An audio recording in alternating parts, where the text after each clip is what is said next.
All right. Good afternoon, everybody. Thank you so much for coming. Of course, Mr. Philippe Lazzarini, the Commissioner General of UNRWA, will speak to you. He will make some brief remarks, and then we'll be happy to take your questions. Please go ahead, Mr. Lazzarini. Just put your mic on. Yeah. Thank you so much, and good afternoon. I think each time I meet you, I usually share, I would say, bleak or grim information with you. Each time I believe that we might have reached the worst the agency could experience, but I have to say that things have gone even worse since the last time we met. Since the last time we met, as you know, there have been the adoption of legislation in Israel aiming at dismantling the agency activities in the entire occupied Palestinian territories, meaning Gaza, meaning Israel, meaning also the West Bank. So I have written to the President of the General Assembly. I know that you have seen this letter. I briefed the General Assembly last week. I briefed today the Fourth Committee, and I reminded, I basically told them that we are experiencing the darkest moment for the agency in 75 years. I think you are very familiar with the attack the agency has been under. Attack against the staff. As of today, 243 staff have been killed. The attack on the premises, the attack on the operation. But in addition of that, there have been intense and aggressive campaign of disinformation, reaching out of donor capital to delegitimize the agency, and the latest development has been the adoption of the Knesset bill. Today in my briefing, I told the member of the Fourth Committee that in fact UNRWA is a casualty of this war. Let's do no mistake. The intention to undermine the agency are politically motivated. They have nothing to do with breaches of neutrality. Breaches of neutralities are being handled seriously by the agency. I acknowledge that we are not operating in a zero-risk environment, but we are operating with a zero-tolerance environment. In fact, I was also reminding the member of the Fourth Committee today that UNRWA is a soft target for anyone who views its presence or its activities as a threat, and this has also been the case over the last few years with Hamas, who has seen the agency as a threat through its education system, through the fact that we have promoted gender equality, through the fact that we have issued code of ethics for the staff, or whenever, for example, the agency organized summer camp, bringing girls and boys together for art, music, and sport.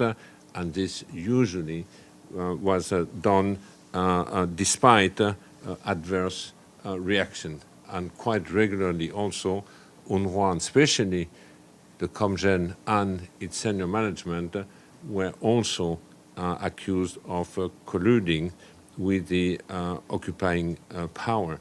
The same way we hear that the agency is colluding or infiltrated by Hamas. So this morning, I wanted also to put to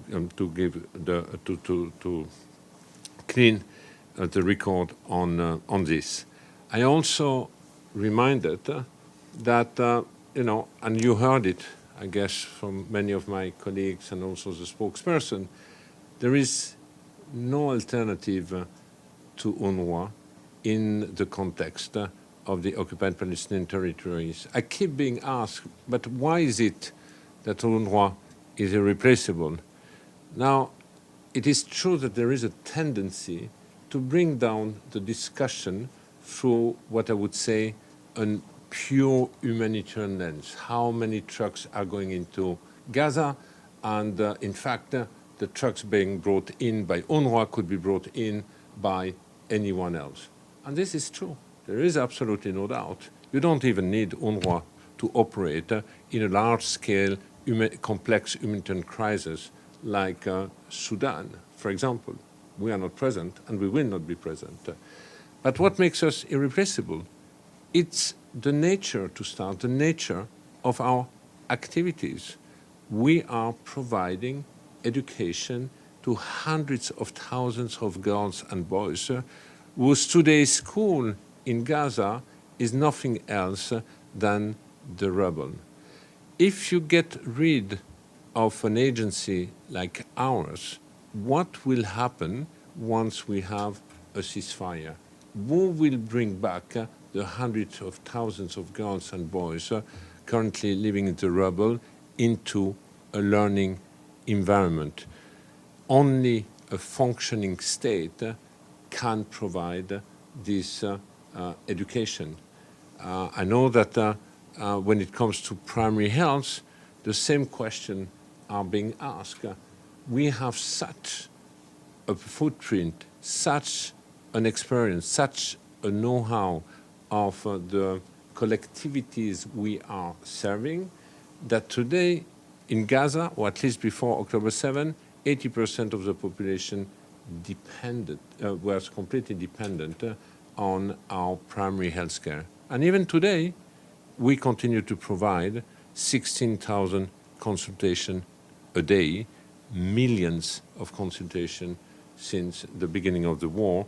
There is not really anyone who will be ready to do this. So hence, if UNRWA cannot operate, that means the UN will not be able to operate and to provide these critical services. And in that case, the only alternative and option is that the onus and the responsibility goes back to the occupying power, meaning that Israel will be responsible to provide these critical services. It's not only Gaza which is at stake, but we have also the rest of the West Bank and East Jerusalem. Only in the West Bank, we have 50,000 children in our school, and we have about 500,000 people who are using our primary health services. I also told our member state that today there is a deep sense of anxiety, not only within the communities that we are serving, not knowing if the lifeline will still prevail, but we have also a deep anxiety among our staff, starting with the 17,000 staff that we have today in the West Bank and in Gaza. But in addition of that, there is also an environment which is putting our staff even more at risk. There was this week a situation where there was a security operation taking place in northern West Bank. Security forces entered into a house. All of a sudden they realized that the female staff member works for UNRWA. She was then interrogated, intimidated, forced to hand over the computer and provide access to the computer and to all the information in. She was blindfolded, brought out of the house for 6 hours for interrogation because she was accused of working for a terrorist organization. And I'm afraid that much worse has to come if we have this pervasive environment. Let me just end by telling you what, and I think some of you heard it, obviously, but to reiterate my ask to the member states. The first one is we have to make sure that these laws are not implemented. They have been endorsed, they have been adopted. Now it's up to the government to decide if they will implement these laws, and if they implement these laws within which time frame. Secondly, I believe that it is important that the question of UNRWA be addressed within a political framework.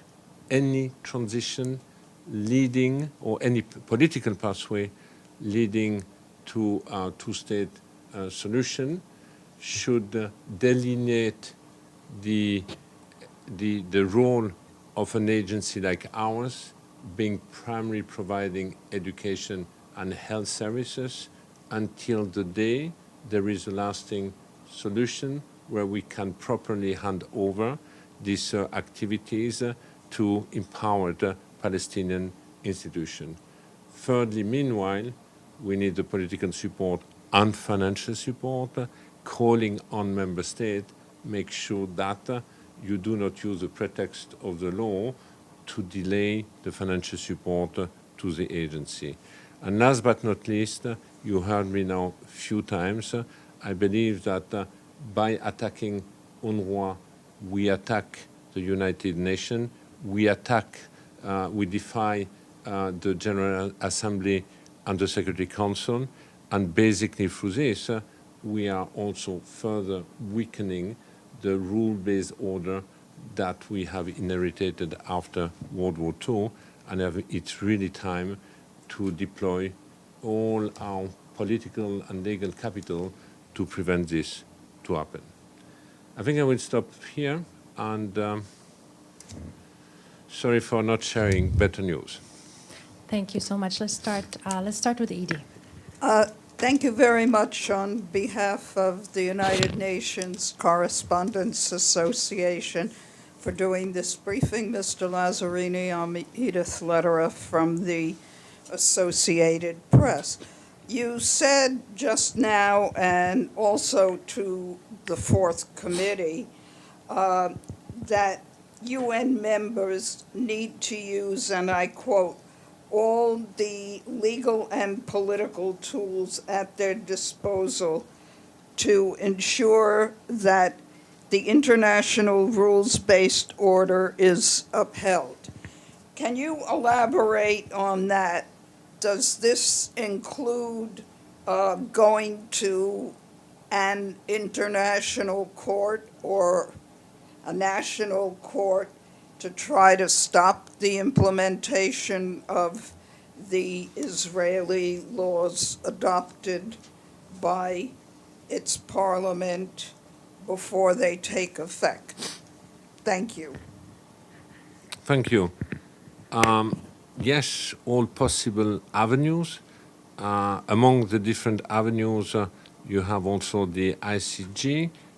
There can be a question being raised, submitted, about the legality of these laws, especially after the ICJ has ruled out that the occupation is illegal and calling on Israel to put an end to the occupation.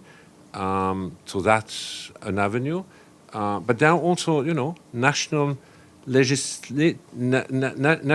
legislation which can also be avenue.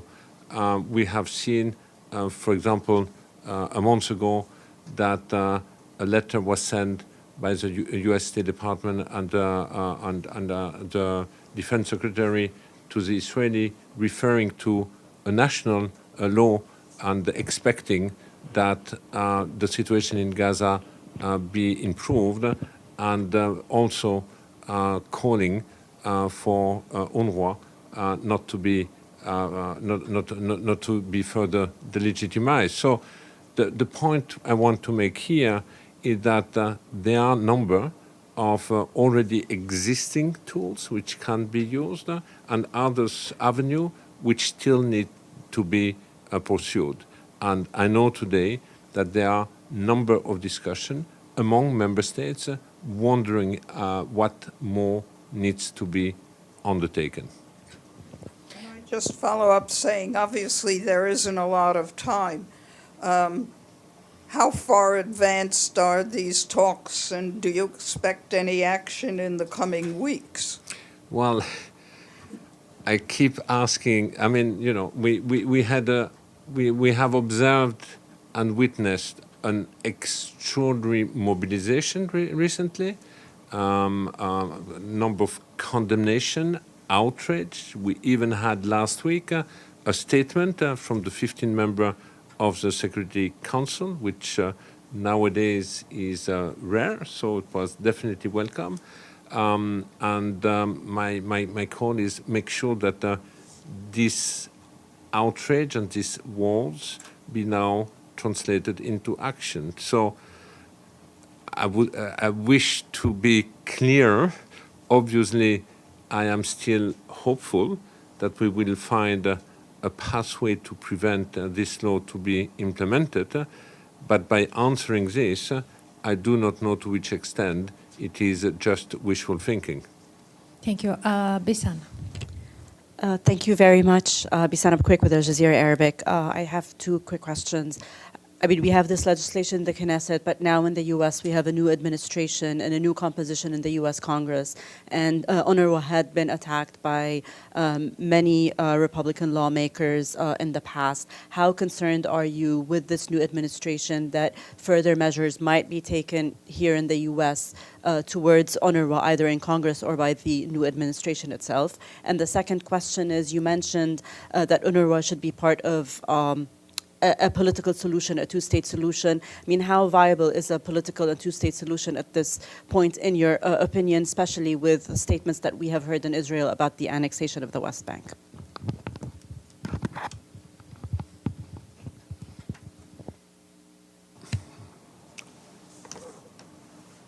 I will just comment because I don't have a proper answer, I guess.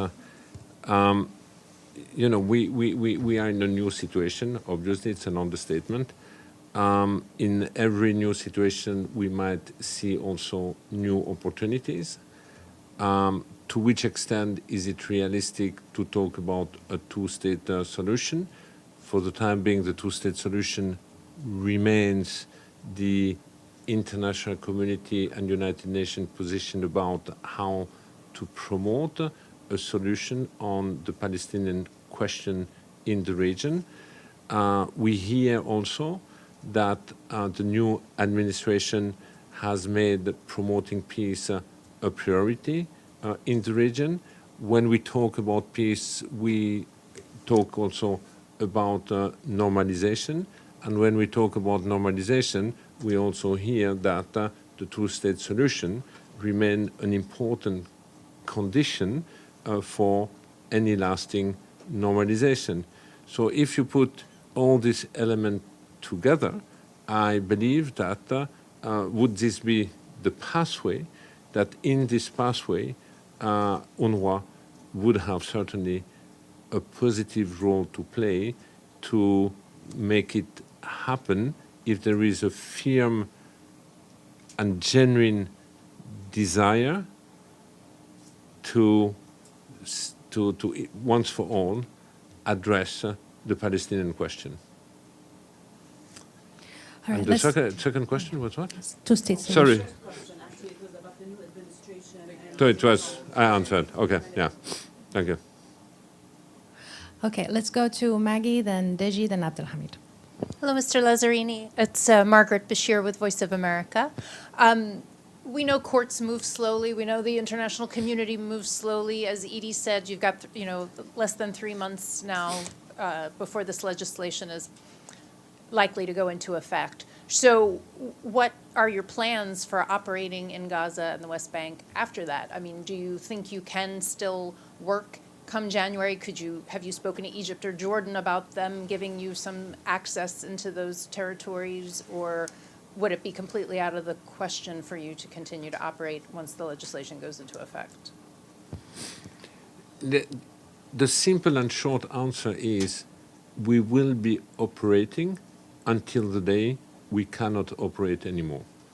So our determination is not to give into our mandate to deliver services, and we will deliver the services until we are forced to stop the services. When will it be? I hope never. Now, what will happen after the 90 days, I do not have a straight answer. I think very few of us know. If we have a no-contact policy in a place like Gaza, that means we will not be able to deconflict or coordinate any of our movement. So it will make operation extraordinarily challenging, but it will not prevent, at least at the beginning, staff operating in a given shelter in Gaza to continue to provide primary health care. For example, they might be prevented once stocks are completely exhausted and we are not able to bring back the stock. So there will not be normally a clear cutting point, but after 90 days, what we hear for the time being is that that will put an end to the no-contact policy. And question is, how will the no-contact policy be interpreted? What does it mean to start with international staff? Can we still, yes or not, apply and get a visa? I don't have an answer for this as of today.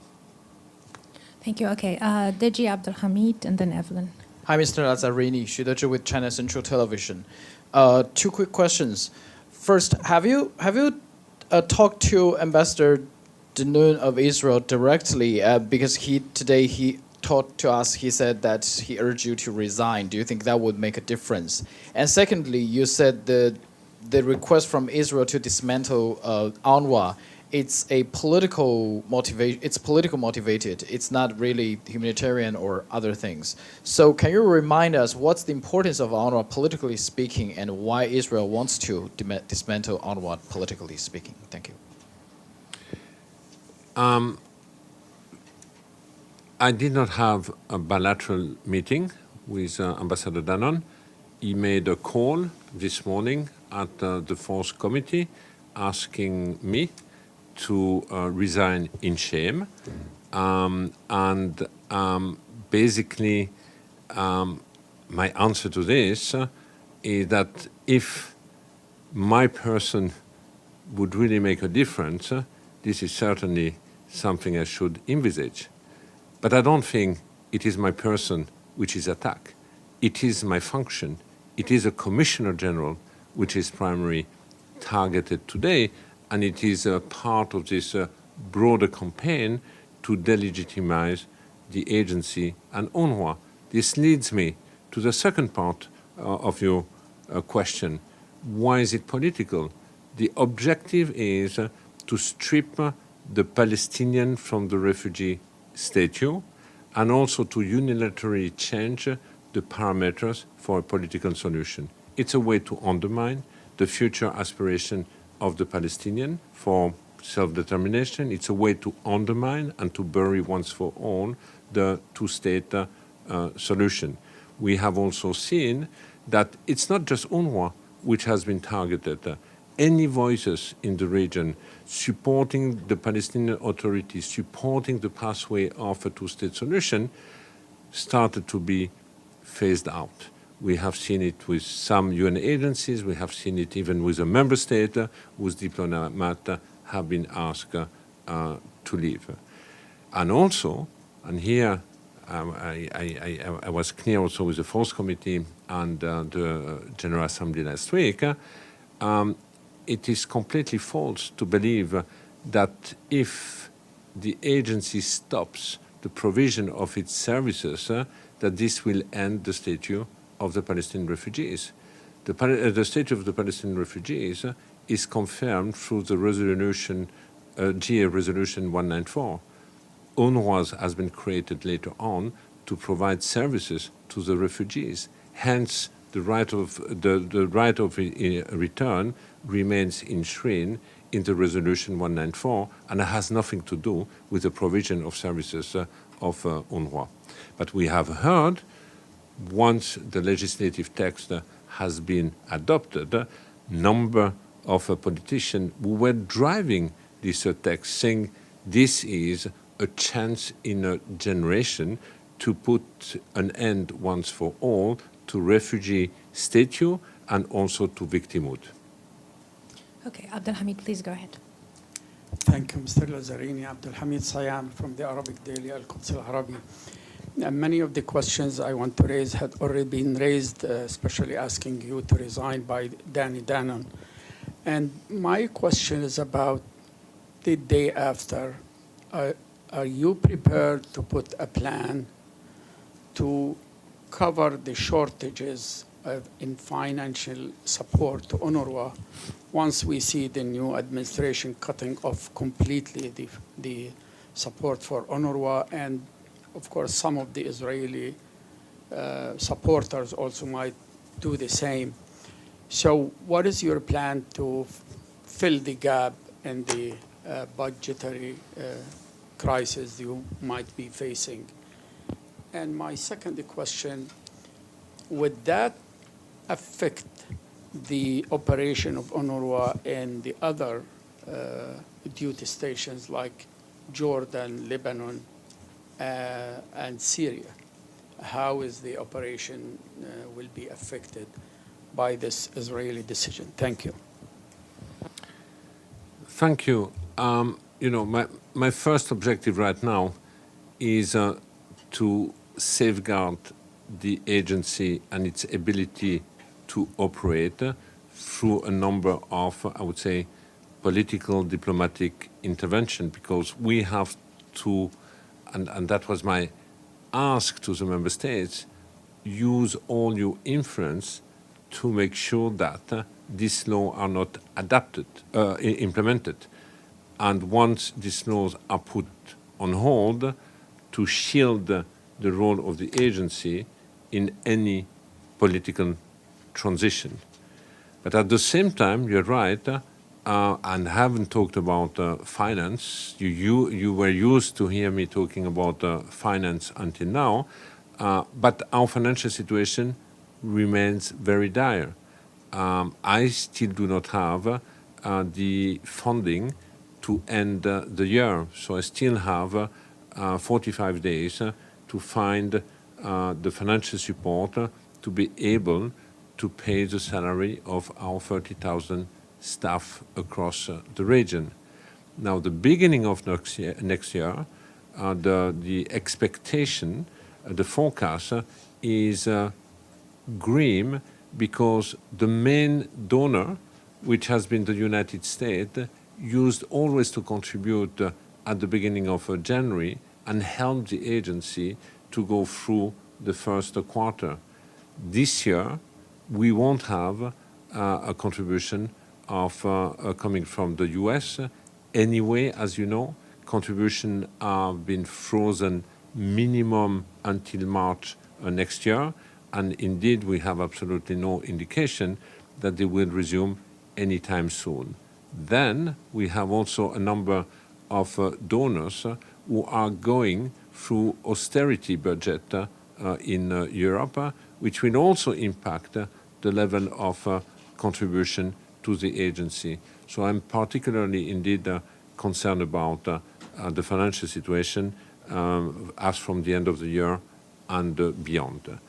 Now, how is this legislative text impacting the neighboring country? It's not impacting the neighboring country because it does not apply to the neighboring country. But there can be some side effect. It all depends on how donors countries react in the future. If they have the feeling that the agency cannot operate anymore in Gaza and in the West Bank, will they still continue to contribute to the agency while the agency maintains full activity in the neighboring countries? I hope so. We aim at that, but I cannot answer with certainty. Thank you. Okay, let's start with Evelyn, Yvonne, Sharife, and then Stefano. Evelyn, please. Hello, Commissioner. I'm Evelyn Leopold, Globetrotter Media, past Blue, Dag Hammarskjöld Fund for Journalists. And I have a couple questions for you. The first is, do you still have an operation in Gaza considering the violence? And if so, how do you get more, how over the last month have you gotten more facilities, equipment, and whatnot into Gaza and the West Bank, considering the objections to you existing? And I have another question after that, which is, you calculate the number of refugees and all their descendants, which is a very large number that are somehow affiliated with you. Does that indicate a right of return? And thank you for your briefing. I've learned a lot today. Thank you. Yes, we continue to operate in Gaza, but as you know, our operational space is very, very narrow. It's Gaza. It's one of the most dangerous places to operate. You have also been regularly briefed on how harrowing the situation is there. Some have also described this type of, post-apocalyptic dystopian horror colleagues are witnessing, especially in the north of Gaza. You have also been briefed about how hunger has deepened and that famine, especially in the north, is also at the corner. You have also been briefed about how little entered into Gaza in October. October was one of the worst months in terms of humanitarian supply into the Gaza Strip. I think only the first month of the war had, in average, less trucks going into the Strip. So there is a race against the clock. I have also repeatedly said that if there is a political will, we can bring supply at level. We have seen also with the polio campaign that if there is a political will, we can make it a success. And it has been a success in this dark environment. We continue to operate in shelters. We continue to provide 16,000 consultations a day through our mobile clinic and health center. And whenever there is a distribution going on with partners, our staff are being mobilized. In the West Bank, we are not necessarily involved in a humanitarian response per se. We are more implementing our core activities. Our schools are open. We have 50,000 kids in our school. We continue to provide primary health care consultation. Your second part of the question was? Right of return. Yeah. The right of return. Sorry? Yes. There are two things. One, we have in UNRWA about 5.9 million people registered as refugees. It does not mean that there are 5.9 million Palestinian refugees in the region. As an agency, we are servicing about 550,000 children, girls and boys, across 700 schools across the region. We are servicing about 2 million people when it comes to primary health care. We are providing food assistance or cash, depending on where, to about 2 million people. And we have a social safety net for the poorest among the poor for about 400,000 people. So we are far from servicing the 5.9 million people. I keep also being asked, why is the statue being given from one generation to the other one? This is different from UNHCR. Again, this is false. You can be a second, third, or fourth generation of refugees with UNHCR if there is no lasting solution. Look at the Western Sahara, look at Afghanistan, look at even Somalia. Here we are talking already about 50, 40, 30 years, depending on the context I was referring to. The right of return is a political right which needs to be addressed in a political solution. So UNRWA as an agency has absolutely nothing to do with this question. Is the right of return a recognition of what happened in 46, 48? Is the right of return a compensation? Does it go beyond? This needs to be addressed politically. UNRWA has absolutely nothing to do with this. Thank you. Let's go to Yvonne, Sharif, and Stefan. And please limit your questions Thank to you. one question for time reasons. Please, Yvonne. Okay. Commissioner Lazzarini, Yvonne Moriarty, News. Israel has long accused UNRWA of failing to address its concerns over what they call infiltration by Islamic Jihad and Hamas amongst its ranks, something you've persistently rejected. But I'm wondering, given the point that we're at today, is there anything that UNRWA could have done differently over the past decade to avoid where we are today? Or do you think it was inevitable given the political context that you described? And just quickly on funding gap, you mentioned that you expect American funding to dry up next year. Has any member state approached you to say that they will plug that gap for you? Thank you. Well, let me start with the second question. Usually member states never approach you to say we will fill the gap. Never, ever.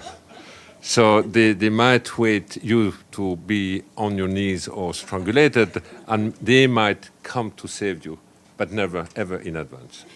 So no, the short answer is no.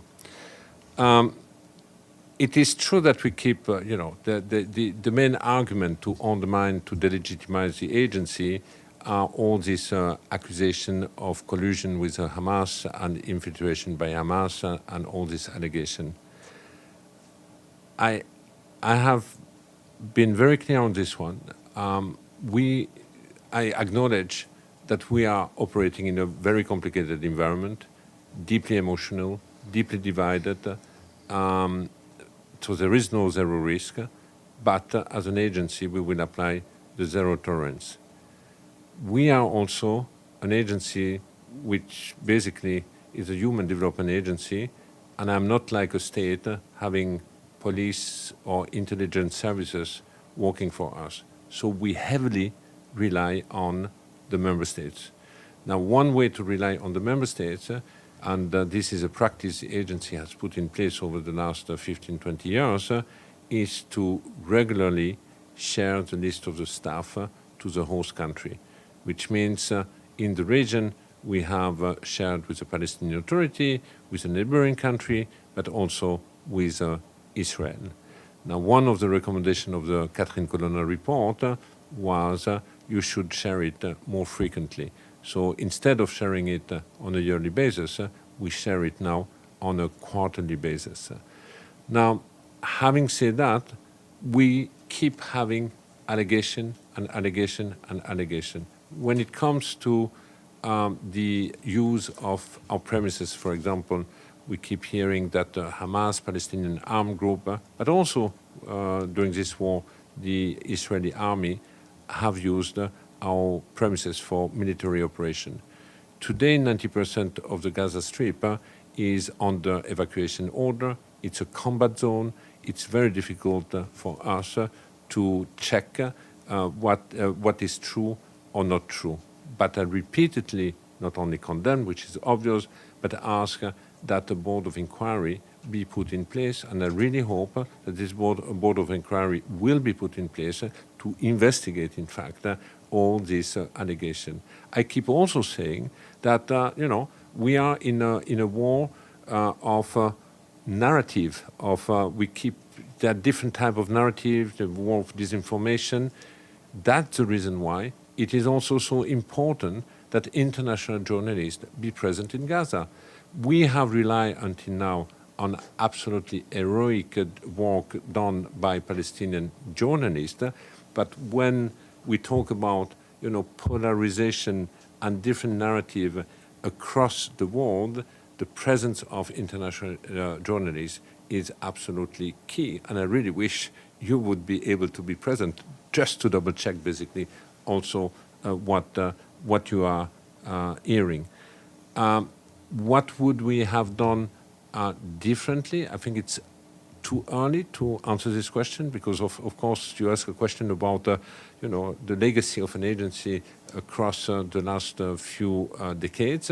But again, I think reviews like the one we had from Catherine Colonna, coming with a certain number of recommendations. Our general observation was to say our systems are more robust when it comes to handle neutrality than any other UN agency, but because of the complexity of the region, because of how deeply divided the region is, and because also of our footprint, because the particularity of an agency like ours is that most of our staff come also from the community that we are serving. So bearing in mind all this element, more can be done, and this is the reason why we have fully embraced the recommendation of this review. But I think in the future, if we have a board of inquiry looking into all these allegations, they might also come with some of the lessons that we will have to, digest, process, and certainly also implement. My last point is we keep hearing about, the list of 100 staff being submitted to us, being accused to be armed militant. These are, again, allegations we are taking very seriously. I have written back. I've asked for more information about this. The OIOS also has been assessed, but until today, we haven't received any more information than a list of names on a paper, which makes any possible investigation extraordinarily difficult. Thank you, Sharifa. Please go ahead. Thank you very much, Mr. Lazzarini. I'm Sharifa Chitin from Anadolu Agency. As you know, the Gaza Health Ministry has announced the recent death toll in Gaza to be almost 44,000 now. And the United Nations has defined Gaza to be a sea of rubble. So as someone who has access to day-to-day developments in Gaza, do you have any estimate as to what the real number of casualties may be? And if I may, I know that the United Nations does not label atrocities unless there's a court decision about it. But with all that you are witnessing, how would you have described the situation if you were not a UN official yourself? Thank you. Shall I answer the second part of the question? It is true that we speak about 43,000 officially, at least from the Ministry of Health in Gaza. It has been a war of all possible superlative. It's not just the 43,000 people killed. We heard from the Office of the High Commissioner of Human Rights that 70% were children and women. We have seen the unprecedented number of journalists killed, the unprecedented number of health workers killed, the unprecedented level of destruction, and you heard me during every briefing, the unprecedented number of United Nations staff having been killed. Today we talk about 243. Is this number real? Are there more? Yes, there are certainly more. They are the one unaccounted for in the rubble. How many of them? I have no idea, but most likely more than what has been accounted for, the 43,000. And then we certainly will have to look at what is the excess mortality in Gaza due to the war, due to the extraordinary hardship, inhuman living conditions, subhuman living conditions that people are going through, amplified by hunger, amplified by the disease, and the extraordinary unsanitary living condition people are in. Kids are living in piles of garbage and sewage water. So there is certainly an excess mortality which also needs to be measured. I think we have described the situation in Gaza with almost all possible words. Sometimes I'm just wordless or speechless. I don't know anymore what to use to qualify it. Does massacre, is massacre the right word? I don't know. I mean, it's just unbelievable, the suffering inflicted to these communities. I think you heard many of us describing how people are just waiting death, trying to push back, hoping, some are hoping that they will be killed. Others will do whatever is possible to avoid to die under an airstrike from disease or from hunger. People are living in pilot automatic mode, in really subhuman living condition. We heard at the beginning of the war the expression human animal. That's how people start to feel. They have lost everything, and they feel that they have lost also their dignity. So how to describe this? We are trying to be as we try to report as our colleagues bring the story to us, but I think even talking about, they have been massacred, but talking about massacre might not make, how do you say, leur faire honneur, I don't know how to translate it in English right now, but it might be too narrow. Thank you. Stefano, last question, and then we have to let the Commissioner General and his team go. Thank you, Mr. Lazzarini. Stefano Vaccara, la voce New York Ital Press.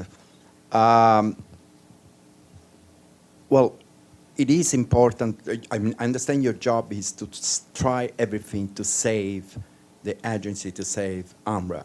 But even more important is to save the life of the Palestinian people in Gaza in this moment, even before the agency. So what exactly is your plan B in 2.5 months for that? And did you take in consideration the possibility that people working for UNRWA, even with the tools, with the cars, with the whatever they have, could work for other agency of the UN in the field? I just asked the Israeli ambassador and said, do you have anything against a person, a former employee of UNRWA working for UNICEF or WFP? And from his answer, for sure, it wasn't a no. I mean, it was like, so this is what this, and then last thing, we all know, you know, I know, all the people here in the room know that the only person in this moment that could save UNRWA is President Trump. He's going to be there on January 20th. Are you going to try to contact him before to save the agency? First of all, I agree with you. UNRWA is just a vehicle. What we need to safeguard is the right of the Palestinian refugees and the right of the Palestinian refugees to access education, to access primary health, to access life, basically. So this is the main priority today. Now, UNRWA has been the vehicle of the international community to respond to their plight. Now, if one member state decides we do not want UNRWA anymore and we do not want the vehicle of the international community, and at the same time says we do not want the Palestinian Authority, question is, what does this member state want? The obligation goes back on its shoulder. And this question... May I have your attention, please? May I have your attention, please? This is the Fire and Safety Unit. The Fire and Safety Unit is conducting a fire drill for your floor. This is a drill. This is a drill. Upon hearing this message, please assemble at the vicinity of stairway E, situated on the southeast side of the building. Okay. So, May I have your attention, please? May I have your attention, please?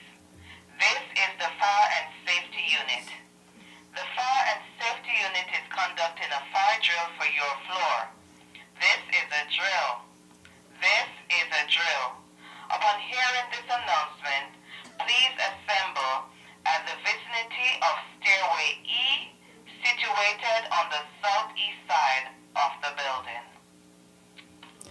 okay. So, I don't believe in conspiracy theory, but okay, maybe just shortly to complete on this.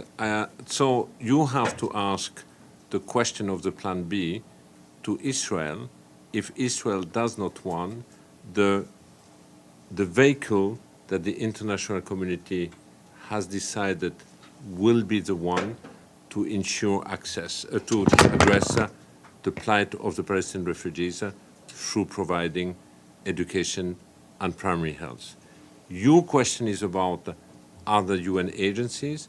There is no UN agencies which has any know-how, expertise, institutionally also, to provide education to hundreds of thousands of girls and boys at primary and secondary school level. For your last question, do I intend?